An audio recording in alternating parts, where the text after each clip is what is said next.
السلام عليكم ورحمة الله وبركاته. الحمد لله والصلاة والسلام على رسول الله. أما بعد، إذا هذا ملخص لجميع دروس الدورة الأولى مسلك دولي انترناسيونال. إذا كما تلاحظوا في هذه الورقة 4 دروس.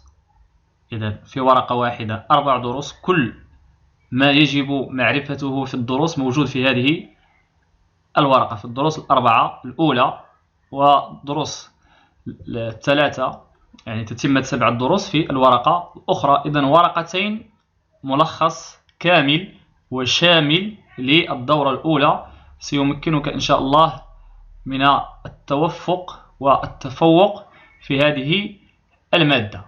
إذن نبدأ على بركة الله. إذن الدرس الأول كما هو معلوم، la leçon 1 quelques matériaux utilisés dans la vie quotidienne، يعني بعض المواد المستعملة في حياتنا اليومية. يعني في هذا الدرس هذا أهم شيء هو أننا نعرفوا شحال عندنا من مجموعة لي فامي دي ماتيريو. دونك كما شفنا في الدرس أن كاينين 3 فامي، لي فيغ لي ميتو اي لي ماتيريو اورغانيك. دونك هما لي 3 فامي. من بعد خصنا نعرف لي كاركتيرستيك دو شاك فامي، يعني مكونات كل مجموعة. لا فامي ديال لي ميتو يعني مكونات ديال المكونات ديال المعادن، او هاد المجموعة ديال المعادن تتكون من الحديد ومن الزنك ومن الالومنيوم ومن الكويفر، ديال مكونات هاد المادة هادي: لو فير لو زنك الالومنيوم اي لو كويفر. و لي ماتيريو اورغانيك كيتكونوا اما من لو بلاستيك او من لو بوا الخشب، يعني ان هذه المجموعه ديال المواد المعدنيه لي ماتيريو اورغانيك اما تتكون من البلاستيك او من الخشب. ثم في المرحله المواليه هي كيف نميز هاد لي ميتو اونتر او، يعني كيفاش نميز ما بين الحديد والزنك. الا كانت عندي قطعه من الحديد وقطعه من الزنك، كيفاش نعرف هاد القطعه انها من الحديد وهاد القطعه من الزنك؟ اذا الكيفيه كالتالي: لو فير اتيري بار ليمون، يعني الحديد ينجذب نحو المغناطيس. ولو زنك كنعرفوا بالكتله الحجميه ديالو اللي هي 7.2، الكتله الحجميه ديالو 7.2. الالومنيوم الكتله الحجميه ديالو 2.7. اي لو كويفر الكتله الحجميه ديالو دونك عفوا بالنسبه اي لو كويفر عنده اون كولور روج بريك، يعني عنده واحد اللون احمر اجوري. اذا الكويفر كنعرفوا من خلال اللون ديالو احمر اجوري روج بريك. ولو فير كنعرفوا انه ينجذب نحو المغناطيس. كيبقى لنا الزنك والالومنيوم، الكتله الحجميه ديال الالومنيوم كما شفتوا 2.7 صغيره مقارنه مع الكتله الحجميه ديال الزنك. دونك هذا فيما يخص المعادن. نجيو لي بلاستيك. بالنسبه للو بوا راه عندنا نوع واحد، لهذا ما نشوفوش مجموعه من الانواع، ما نحتاج ان نميزو بيناتها. نجيو لي بلاستيك لي بلوز اوتيليزي واللي كيركزوا عليهم بزاف في الامتحان ولا في لي كونترول: لو بي او اي لو بي في سي اي لو بي اس. البي او يقدر يعطيك في الامتحان الرمز ويقول لك اعطي لو نون، ولا يقدر يعطيك لو نون يقول لك اعطي الرمز ولو سامبول ديالو. دونك بي او بولي ايثيلين متعدد الايثيلين، بي في سي بولي كلورير دو فينيل متعدد كلورور الفينيل، بي اس بولي ستيرين متعدد ستيرين. هذا لو سامبول. اش كيعني هذا الرمز هذا؟ كما شفنا في الدرس كيعني انه ريسيكلابل قابل لاعاده التدوير. هذا الرمز هذا المثلث وهذا العدد اللي في الوسط هو رمز بي او. نقدروا نلقاو واحد الماده بلاستيكيه نلقاو فيها فقط هذا الرمز هذا مع هذا العدد، وهذا كيعني ان الماده اللي مصنوع منها هذه الماده البلاستيكيه هي لو بي او. اذا الا شفت جوج يعني البي او. ولا عطاني قال لي يعطي لو سامبول ديالو، عطاني لو بي او قال لي عطي لو سامبول ديالو، خصنا ندير هذا الرمز هذا وندير وصف منه رقم جوج. لو بي في سي هذا لو سامبول ديالو وسط منه الرقم 3، دونك هذا لو سامبول كيبين انه ريسيكلابل. لو بي اس بوليستيرين 6 رمز ديالو 6. واضح؟ تري بيان. دونك قلنا ان هذا الرمز كيعني انه قابل لاعاده التدوير، والرقم اللي كاين الوسط هو يعني الرقم ديال كل ماده. كيفاش نميز لو بي او على البي في سي على البي اس؟ لو بي او فلوت سور لو دوس، يعني ان هذا لو بي او يطفو فلوت فوق الماء العذب، يطفو فوق الماء العذب. لو بي في سي باش كنعرفوه برودوي اون فلام فيرت، يعني انه اللي حرقناه كينتج على الاحتراق ديالو واحد اللهب اخضر. بوليستيرين فلوت سور لو صالي، يعني يطفو فوق الماء المالح. كيفاش باش تعقلوا عليها؟ اس مع صالي هذا يطفو فوق الماء المالح، و او مع او دوس يعني ماء عذب. وهذا البي في سي هذا راه فيه 3 الحروف 3 فيرت. تري بيان. دونك هذا فيما يخص كيفية التمييز بين هذه المواد فيما بينها. ما هي المميزات التي تتميز بها الفلزات جميعا؟ يعني لو فير ولو زانك والالومنيوم والكويفر. باش كيتميزوا هاد الفلزات؟ كيتميزوا انهم كونديكتور الكتريك، يعني انهم جميع الفلزات موصله كهربائيه، وكذلك انها كونديكتور دو لا شالور، لانه يقدر يعطيك في لو كونترول ولا في ليكزامان فينا في ليكزامان لوكال دوني لي كاركتيرستيك دي ميتو. دونك لي كاركتيرستيك ديال لي ميتو هما انها موصلات كهربائيه وكذلك موصلات حراريه. بالنسبه لي بلاستيك باش كتميز جميعها باش كتميز، دونك لي بلاستيك ce sont des isolants، c'est pas des conducteurs، يعني ماشي موصله وانما عازله. ce sont des isolants électriques، يعني كنحيد هاد الكونديكتور بالنسبه لي بلاستيك وكندير ايزولون الكتريك. بالنسبه لا شالور كذلك ne sont pas des conducteurs، ce sont des isolants de la chaleur، عازل حراري. اذا هذا مجمل ما يهمنا ومجمل ما يجب ان تركز عليه في الدرس الاول. اذا نمر الى الدرس الثاني. الدرس الثاني الذرات والايونات، les atomes et les ions. les atomes et les ions. دونك عرفنا شنو هي اون اتوم، ان اتوم في الدوزيام اني وشفنا دابا في هاد السنه هادي. دونك l'atome contient deux charges، contient une charge positive اللي كاينه في لو ميليو ديالها، و contient une charge négative.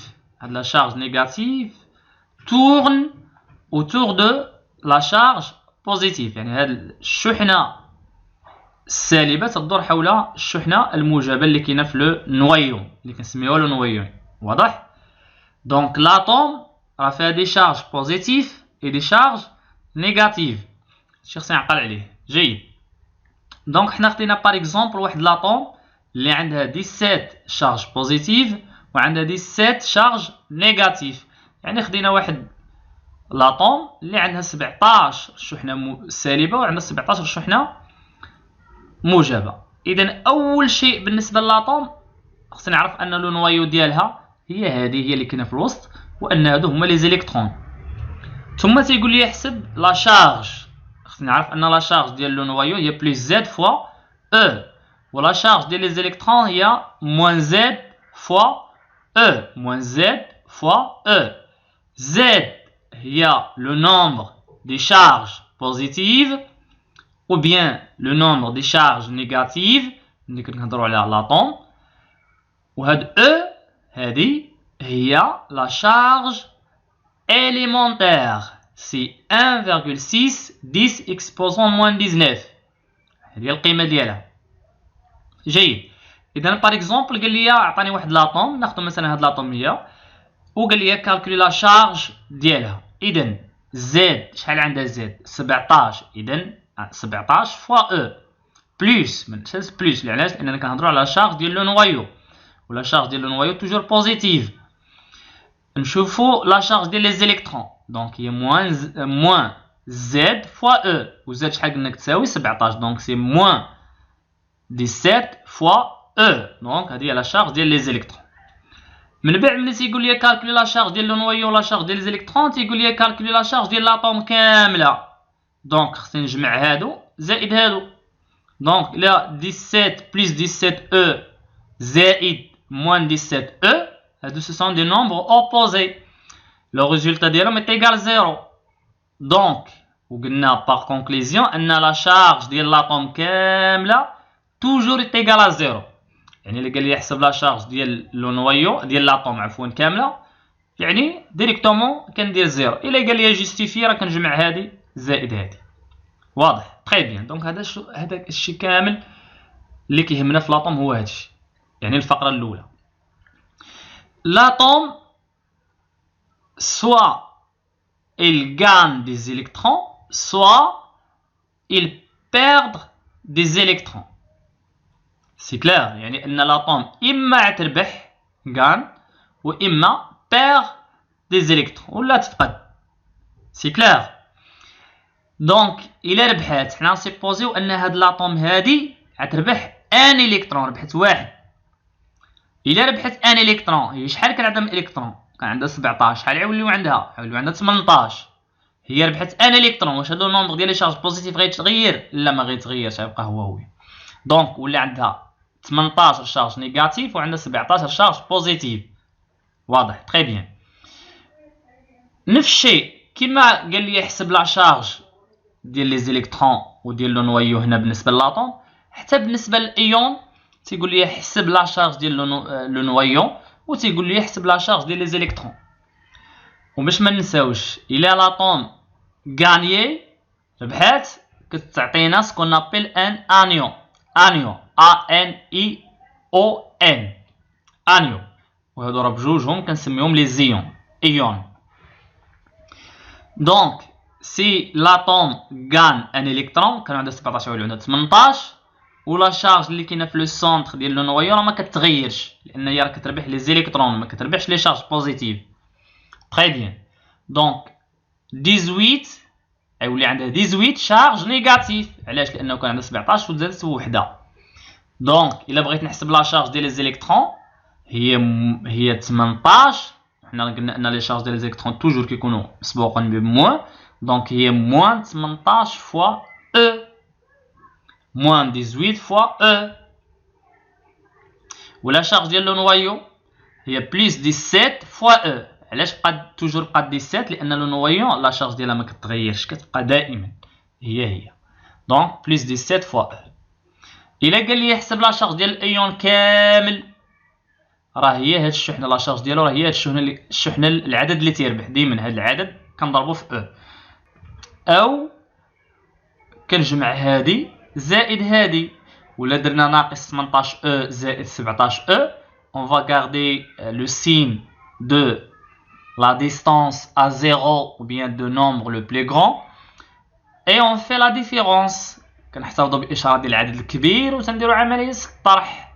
اذا الناتج يخرج لنا ناقص 1 او. واضح؟ تري بيان. وباش ما ننساش ان هاد الايون هذا غتكون عنده اون شارج كدايره نيجاتيف. يعني مثلا هاد لاطوم اللي كنسميتها اكس وربحات 1، يعني غندير اكس. يعني لاطوم مثلا كنسميتها اكس وهاد اكس ربحات 1، يعني غنكتب الرمز ديال الذره ونزيد ليها واحد الشحنه هنا الفوق موان. تري بيان. دابا نشوفوا المثال الثاني. نفترضوا ان هاد لاطوم الى بيردو دي 2 الكترون، فقدات جوج. الى فقدات سي لاطوم بيردي دي الكترون كتعطينا سكون ابل ان كاتيون. سي كلير. دونك شحال كان عندها من الكترون؟ 17. فقدات جوج مشاو ليها جوج، شحال يبقاو عندها؟ 15. دونك ها هي 15 الكترون، 15 شارج نيجاتيف. وشحال عندها من شارج بوزيتيف؟ 17. واضح؟ تري بيان. دونك اول شيء يقول لي يحسب لا شارج ديال لي زيليكترون. توجور ملي يقول لي يحسب لا شارج ديال لي زيليكترون موان كندير موان ونضربها في هذا لو نومبر هذا ديال لي زيليكترون اللي ولاو عندها.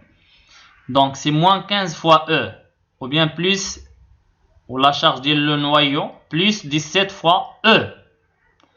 الا قال لي يحسب لا شارج ديال الايون نجمع هادي زائد هادي، هادي زائد هادي. دونك شكون هو العدد الكبير؟ هو اللي عنده بلس هو 17. اذا الجمع ديال هاد العددين يخرج لي بلس 2 او. وحنا قلنا ان هاد لاطوم سميتها اكس. الا قال لي دوني لو سامبول دو ليون ولا لا فورميل شيميك كندير اكس وكنزيد لها جوج بلس يعني انها فقدات 2 زيليكترون الى perdu 2 زيليكترون. واضح تري بيان. دونك هذا اهم الامور اللي خصك تعرفها او تعرفيها في الدرس الثاني لي زاتوم اي لي زيون. نمرو l'oxydation de quelques métaux dans l'air يعني أكسدت بعض الفلزات في الهواء أو أكسدت الفلزات في الهواء. دونك في هذا الدرس عندنا 3 محاور مهمة جدا. أول شيء هو لي فاكتور agissant sur les métaux يعني العوامل التي تؤدي أو العوامل التي تؤدي أو تؤثر على الفلزات، بين قوسين العوامل التي تؤدي إلى أكسدة الفلزات لي فاكتور agissant sur les métaux. دونك هذا السؤال راه ديما كيتكرر. شنو هي العوامل اللي كتؤدي للأكسدة؟ معروفة l'air humide الهواء الرطب. وملي تنقول الهواء الرطب يعني فيه لو وفيه لو ديوكسيجين، فيه لو اي لو ديوكسيجين. تري بيان. ثم كنمشي للوكسيداسيون ديال لو فير أكسدة الحديد. شنو كينتج على لوكسيداسيون ديال لو فير؟ كنتج على اون ايكواسيون هي هذه ليكواسيون دو لوكسيداسيون فيها Fe وفيها لو Fe رياجي افيك لو ديوكسيجين دونك هما لي رياكتيف كيعطيوني ان برودوي اللي هو FO2O3 دونك هذا سكون نابيل لا غوي الصدى. وهاد ليكواسيون خصنا نديرو لها ليكيليبراسيون équilibrer l'équation donc 4Fe 3O2 2FO2O3 هاد 2 راه ما داخلاش في الاكسيد ديال لاغوي. الا قالك دوني لا فورميل شيميك دو لاغوي هي FO2O3 هاد 2 سولمون بور équilibrer l'équation. دونك هذا كنسميوه لاغوي. هاد لا فورميل شيميك هادي كتسمى لاغوي ولا كتسمى لوكسيد فيغيك 3 اكسيد فيغيك 3 اكسيد الحديد الثالث. دونك هذا اللي كنسميوه لاغوي او بيان لوكسيد فيريك 3 سي اون كوش بوغوز واحد الطبقه مساميه. يعني الا كانت مساميه هي راه واحد الطبقه كتوضع على داك القطعه د الحديد. اذا الا كانت مساميه بحال البونجا راه غادي تخلي لنا لو ايلو ديوكسيجين يدخلوا ولا دخل لو ايلو ديوكسيجين يعني هذاك لوكسيداسيون غتبقى غادا في الوسط ديال الحديد. دونك سكون نابيل لا كوروزيون. شنو هو لا كوروزيون؟ هو ان دوك لوكسيداسيون ديال الحديد كتبقى غادا في الداخل ديالو. راه كاين فرق ما بين لا كوروزيون وما بين لوكسيداسيون، راه كثير ما كيفرقش بيناتهم. دونك لوكسيداسيون هي ديك العمليه ديال الاكسده اللي كتوقع في البدايه، ولا كوروزيون هو داك التآكل اللي تيبقى غادي في الداخل ديال الفلز. تري بيان. دونك بما ان هاد لاكوش سي اون كوش بوغوز دونك ما كتحميش لو فير. دونك شنو خصنا نديرو؟ اون دوا بروتيجي لو فير. دونك maintenant on va parler de la protection. دونك كيفاش غنحميو لو فير؟ سوا اون يوتيليز لا بانتور يعني يا اما كنستعملو الصباغه لا بانتور سوا لو ريفيتمون الطلاء. سي كلير. شنو هو لو ريفيتمون؟ هو اننا كنشدو هذاك الميطال وكنطليوه بواحد الميطال اخر كالزنك او الالومنيوم. علاش؟ لانهم لوكسيد ديالهم كيحميهم كما غنشوفوا مع الالومنيوم. دونك لوكسيداسيون دالومنيوم. دونك عقل مزيان ان هاد ليكواسيون هادي ديال لو فير ديال ليكواسيون ديال الالومنيوم بحال ليكواسيون ديال لو فير نفس الشيء، فقط حيد ال من هنا ودير فيها اف اي. يعني الفرق ما بيناتهم فقط في ال هي اللي كتغير، هنا اف اي.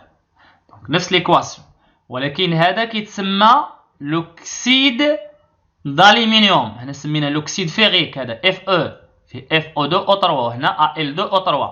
دونك هذا لوكسيد فيغيك وهذا لوكسيد دالومنيوم عنده اسم خاص لالومين لالومين صافي. وهذا سميتو لاغوي اكسيد ديال الصدى وهذا اكسيد ديال الالومنيوم كيسمى لالومين. دونك شنو الفرق ما بين هذا الاكسيد هذا وهذا الاكسيد؟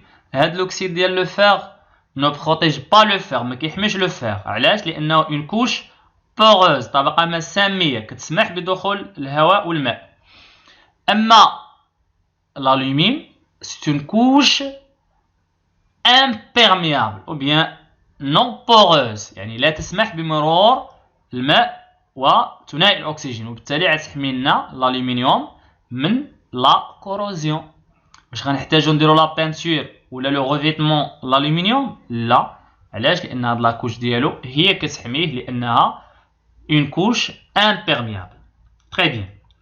ندوزو للدرس الموالي، الدرس الرابع، لا لوسون 4، احتراق المواد العضوية، la combustion de quelques matériaux organiques dans l'air، يعني احتراق المواد العضوية في الهواء. دونك نبداو بلا كومبيسيون دو بابي، احتراق الورق. ثم من بعد نشوفو لا كومبيسيون دو بلاستيك. واضح؟ تري بيان. دونك لا كومبيسيون دو بابي، احتراق الورق، شفنا ان الورق parmi les matières organiques.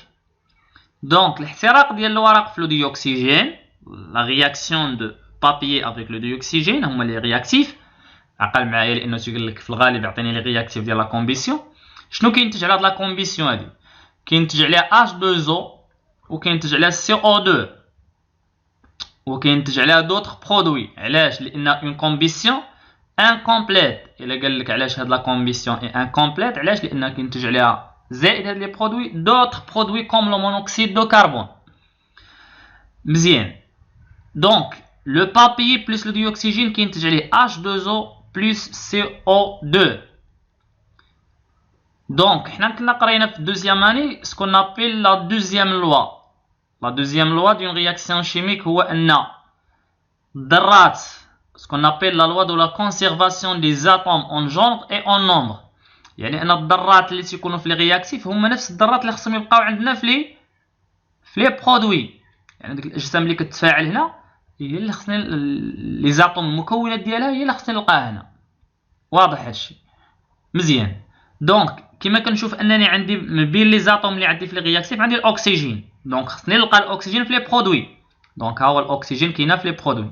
وردوا البال هاد او راه خصها تكتب ماجوسكول ماشي مينوسكول كما كيدير البعض. دونك اكسجين هو كاينه في لي رياكتيف وكاينه في لي برودوي. مزيان. ولكن ملي كنجي لي برودوي كنلقى الهيدروجين في لي برودوي رغم انه ما كاينش في لي رياكتيف، ونفس الشيء كنلقى الكربون في لي برودوي واخا ما كاينش في لي رياكتيف. ولا لواش كيقول لي ان لي زاتوم اللي كاين هنا راهم جاو من هنا. دونك هاد الهيدروجين والكربون منين غيكونوا جاو؟ من لو بابيي. دونك لو بابيي شنو هي المكونات ديالو؟ هي الهيدروجين والكربون. وعلاش ما نقولوش ان الاكسجين حتى هو؟ لانه كاينه معاه باغمي لي رياكتيف، ما يمكنش نقول انه جا من لو بابي. واضح؟ تري بيان. كيفاش عرفنا ان H2O هاد لا فورميل شيميك وهاد لا فورميل شيميك وبين هاد ليليمون نجو لنا في هاد لا كومبيسيون؟ هذا كنعرفوه انه كيظهروا لينا واحد القطرات من الماء فوق هذاك الغيسيبيون اللي كنحطوه فوق لا كومبيسيون. دونك l'identification de H2O, il y a l'apparition des bulles sur les parois intérieures de récipient. وهنا هذا كنعرفوه par l'eau de chaud. Si l'eau de chaud se trouble إلا تعكر ماء الجير تنقولوا ان CO2 كاينه parmi les produits. C'est clair. Donc l'eau de chaud se trouble, le CO2, H2O, il y a des bulles sur les parois ou bien l'apparition des bulles sur les parois intérieures. On passe de la combustion de plastique. Parmi les matières plastiques, on a le PVC, le PVC, le PE, le PS. Donc, on va voir d'abord le PVC. فين ديما الاحتراق تيكون في الديوكسيجين كما شفنا في دوزيام اني. شنو كينتج على هاد لا كومبيسيون؟ كوم دابيتود لو CO2 ديما لي برودوي كاينه H2O CO2 اي دوطخ برودوي. دونك هاد الهيدروجين والكربون ما كاينش في لي رياكتيف لقيناهم في لي برودوي. منين غيكونوا جاو؟ اذا جاو من لو بي في سي. اذا شنو هي المكون ديال البي في سي؟ هي الهيدروجين والكربون. تري بيان. دونك حنا قلنا اننا حرقنا لا ماتير اورغانيك. دونك ان هاد لو بابيي وهاد لو بي في سي سون دي ماتيير اورغانيك يعني انهم مواد عضويه ولقينا ان لو بابيي كيتكون من الهيدروجين والكربون ولقينا لو بي في سي كيتكون من الهيدروجين والكربون دونك شنو غنقولوا ان لا ماتيير اورغانيك كتكون من الهيدروجين والكربون دونك la matière organique se constituait essentiellement d'atomes d'hydrogène et de carbone عقل عليها مزيان هذا السؤال كيتكرر كذلك في les examens وفي les contrôles donc la matière organique se constitue essentiellement d'atomes d'hydrogène et de carbone يعني أن احتراق المادة العضوية أن المادة العضوية تتكون من الهيدروجين والكربون اساسا وكينتجو في لا كومبيسيون هاد لي زوتر برودوي مثلا هنا كينتج لنا لو مونوكسيد دو كربون سي او وهنا كينتج لنا اش سي ال سو سون دي غاز توكسيك dangereux pour la santé et pour l'environnement عقل عليها مزيان دونك في هاد لا كومبيسيون ديال لا ماتيير اورغانيك كينتجو لنا دي برودوي توكسيك comme CO, HCl, HCN, gaz cyanure d'hydrogène ou gaz chlorure d'hydrogène. La leçon 5, les solutions acides et les solutions basiques avec S. Donc, la leçon qui est la notion de le pH. Donc, je le pH. Donc, le pH c'est une grandeur physique sans unité, يعني واحد المقدار فيزيائي بدون وحدة. دونك جميع المقادير الفيزيائيه الا وعندها وحده وهذا ديما خصنا ننتبهوا ليه ملي كنكونوا نخدموا شي تمرين وكنحسبوا واحد المقدار معين لابد تكون عنده وحده لكن لو بي اش ما عندوش وحده هاد لو بي اش فاري انتر 0 و 14 كيتغير القيمه ديالو تتراوح ما بين 0 و 14 سو ميزور on utilise le papier pH ou bien le pH متر يعني ان هذا البي اش ديال لي سوليسيون باش كنبغيو نحسبوه اما كنستعملوا لو بابي بي اش عقل عليها مزيان ولا لو بي اش متر هذا انستريمو هذه اباري دو ميزور دونك شنو الفرق ما بين هذا لو بابي بي اش وهذا لو بي اش متر لو بابي بي اش كيعطينا اون فالور اونتيي كيعطينا واحد العدد صحيح 2 4 10 12 14 0 5 المهم كيعطينا اون فالور اونتيي ما فيهاش الفاصله Le pH mètre qui a une valeur soit entier soit décimale. يقدر يعطينا عدد صحيح إذا كانت القيمة صحيحة ويقدر يعطينا العدد ديسيمال يعني فيه الفاصلة. واضح؟ هذا لو بي اش هذا يقدر يعطينا 7 5 9 يقدر يعطينا 7.7 7.2 8.5 9.6 يقدر يعطينا une valeur avec la virgule. يعني donc le pH mètre il précise la valeur. C'est clair؟ يعني كيعطينا القيمة مضبوطة مقارنة مع لو بابي بي اش. تري بيان. ندوزو مباشرة المهم هو أننا عندنا 3 تيب ديال لي سوليسيون عندنا 3 الأنواع من المحاليل إما لي سوليسيون أسيد يعني المحلول إما يكون أسيد وإما يكون بازيك إما يكون نوتر يكون محايد. دونك باش كنعرفوا حنا ان واحد لا سوليسيون اي اسيد ولا نوتر ولا بازيك كنعتمدوا على القيمه ديال بي اش هي اللي كتقول لي النوع ديال لا سوليسيون. دونك كما شفنا ان هاد لو بي اش كومبريز انتر 0 و 14 لا فالور ديالو. دونك راه محصور ما بين 0 و 14 يعني البي اش راه يقدر يكون كيساوي 14 ويقدر يكون كيساوي 0. واضح؟ دونك من خلال هذه القيمه هذه ديال بي اش عندنا 3 المحاليل يا اما لا سوليسيون اما يكون اسيد ولا يكون بازيك ولا يكون نوتر. الا كان لو بي اش صغر من 7 راه لا سوليسيون اسيد يعني 6.7 6.8 6.9 راه لا سوليسيون اسيد حتى ل 0 من 0 حتى ل 6.9 راه لا سوليسيون اسيد ومن 7.1 حتى ل 14 حتى ل 14 راه لا سوليسيون اي بازيك. الا كان لو بي اش كيساوي 7 راه لا سوليسيون نوتر. هذه واضحه.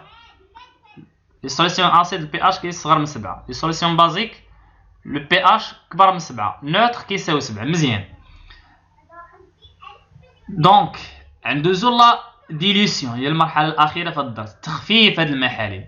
دونك لي سوليسيون أسيد لي البي اش ديالهم صغير بزاف قريب للصفر كيكونوا كونسونطري يعني مركزة وهي محاليل خطيرة. وكذلك لي سوليسيون بازيك لو بي اش ديالهم قريب ل 14 كيكونوا كونسونطري كيتسموا دو سوليسيون بازيك دونجورو ou bien كونسونطري يعني خطيرة. اذا هاد لي سوليسيون حنا اللي بغينا نستعملوهم في الحياة اليومية ديالنا خصنا نخفوهم. دونك خصنا نديرو لا ديليسيون تخفيف. باش كنخفو بالماء يعني كنضيفو الماء لا سوليسيون، او بالنسبة لي سوليسيون اسيد كنضيفو لاسيد لو الماء. ماشي مهم، المهم دابا هو تعرف اننا باش نخفو واحد لا سوليسيون بور ديلوي لي سوليسيون اون نوتيليز لو الماء. ورد معايا البال هنا دابا نديرو التخفيف ديال المحاليل لي سوليسيون اسيد. قلنا لي سوليسيون اسيد لي دونجورو هما اللي البي اش ديالهم قريب للصفر. اخطر سوليسيون هو اللي بي اش ديالو ايكال زيرو. دونك انا مثلا ملي نبدا نخفف هاد لا سوليسيون هذا اللي البي اش ديالو قريب للصفر، شنو غادي يوقع للبي اش؟ واش غيقرب عند الصفر ولا يمشي عند 7؟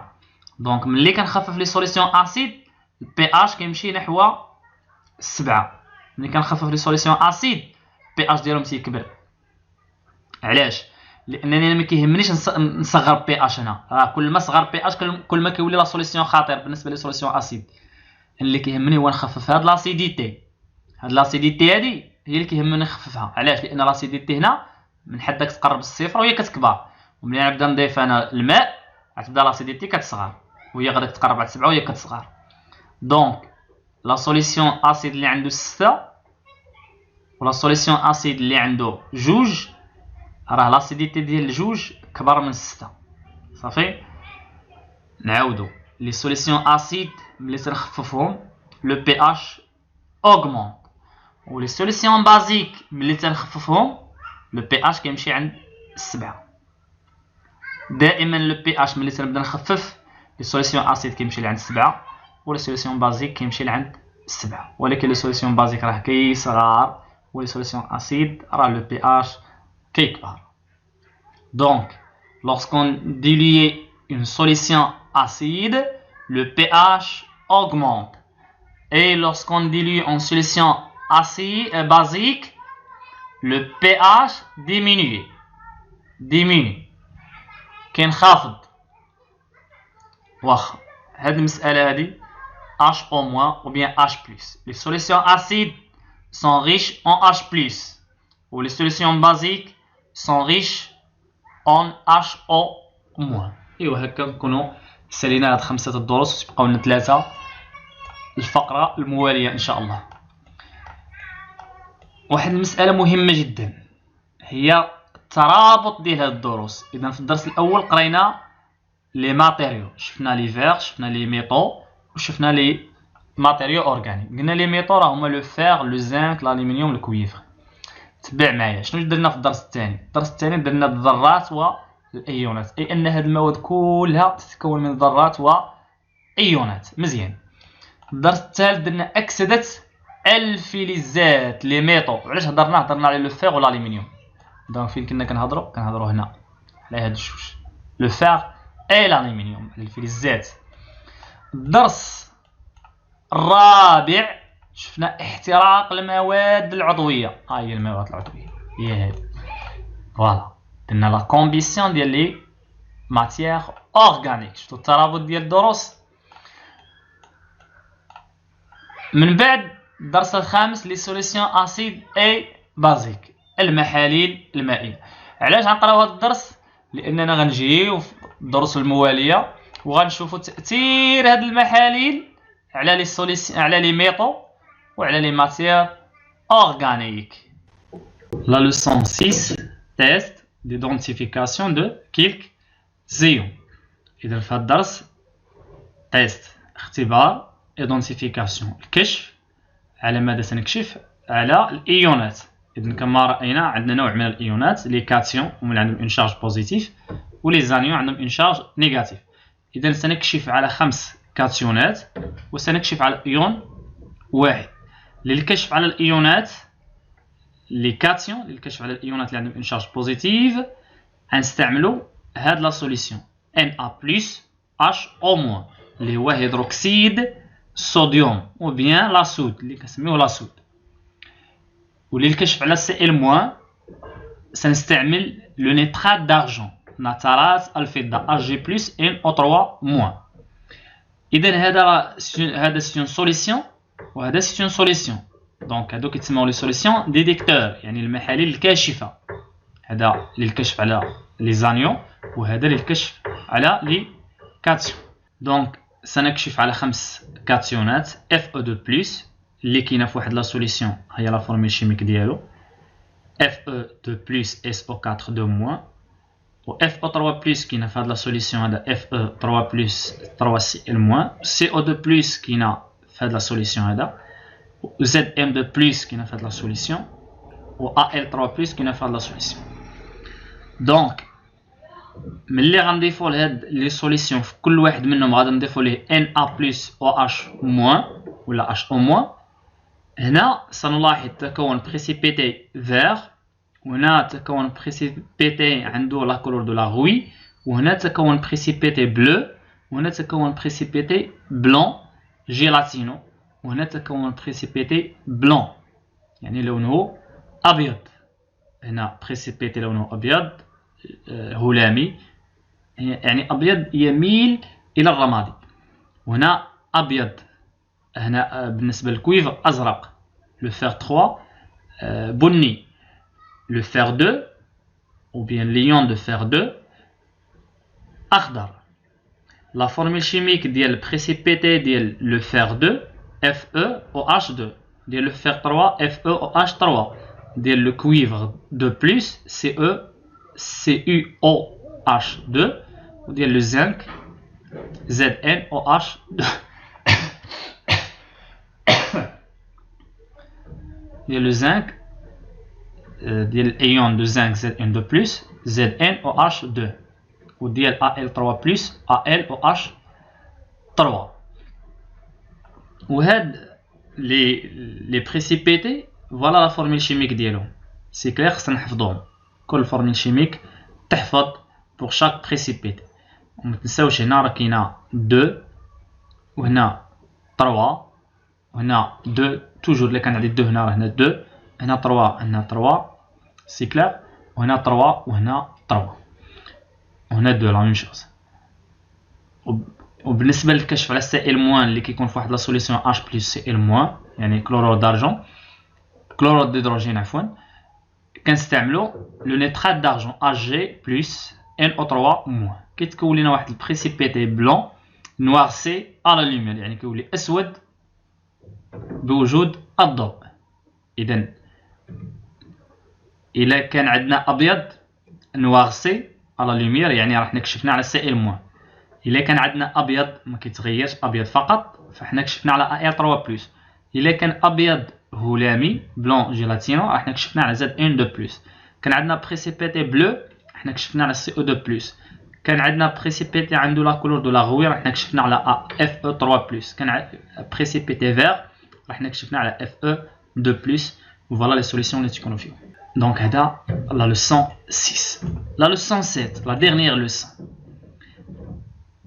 la réaction de quelques métaux avec les solutions acides et basiques. شفنا لي ميتaux le fer le cuivre le zinc l'aluminium. دابا نشوف التفاعل ديال هاد لي سوليسيون ديال هاد لي ميتaux هادو avec les solutions acides et basiques. دونك غناخدو واحد لا سوليسيون acide H+Cl- يعني قلنا ان لي سوليسيون acide تكونوا ريش اون H+, دونك هذا سوليسيون acide سوليسيون acide. وغناخدو واحد لا سوليسيون بازيك Na+OH- ريش اون OH-, دونك لا سوليسيون بازيك. وغادي نضيفوه لواحد الانابيب ديال الاختبار اللي فيهم الانبوب الاول فيه الكويفر الانبوب الثاني فيه لو فير الانبوب الثاني فيه الالومنيوم الانبوب الثالث فيه لو زنك. اذا سنضيف هاد لاسيد هذا لو كويفر ونضيفوه لو فير ونضيفوه الالومنيوم ونضيفوه للزنك. اذا في الكويفر لا يحدث شيء وبالتالي ان لو كويفر نو رياجي با ما كيتفاعلش مع لي زاسيد. لو فير il réagit avec هاد لاسيد هذا لاسيد كلوريديك وكينتج عليه ان غاز هذا كيفي لا ديتوناسيون H+, وكينتج عليه Fe2+, هو واحد الايون ديال لو فير 2. l'aluminium réagit avec l'acide وتيعطينا هاد l'équation de la réaction Al plus 6H plus 3H2 plus 2Al Al3 plus. Je m'excuse. Hein. Le zinc, la même chose, réagit avec l'acide وكينتج عليه هاد l'équation هادي هادو هما لي réactifs. Le zinc plus l'hydrogène H plus ion de l'hydrogène H plus كيعطينا H2 gaz qui fait la détonation. ديما كينتج في هاد ملي كيتفاعلوا هاد لي ميتون لي 3 ميتون هادو ملي كيتفاعلوا مع هاد لاسيد كينتج عليهم هاد H2 كيفي لا ديتوناسيون اللي كيدير الفرقعه.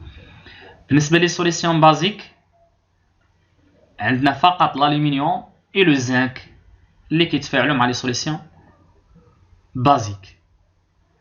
الالومنيوم كيتفاعل ولو زنك حتى هو كيتفاعل، وانتم هنا غير مطالبين بلي زيكواسيون. بالنسبه لي سوليسيون اسيد خصكم تحفظوا لي زيكواسيون هادو. بالنسبه ليكواسيون ديال لا رياكسيون ديال لو فير افيك لاسيد chlorhydrique ou la réaction de l'aluminium avec l'acide chlorhydrique ou la réaction de le zinc avec l'acide chlorhydrique. Donc, on a les équations. On a 3 il faut. Donc, par conclusion, إذا ما يمكنش نخزن les acides في هاد لي 3 ميتaux ولكن ممكن نخزنهم في لو كويفر. Ne réagit pas avec les acides. La même chose هنا ممكن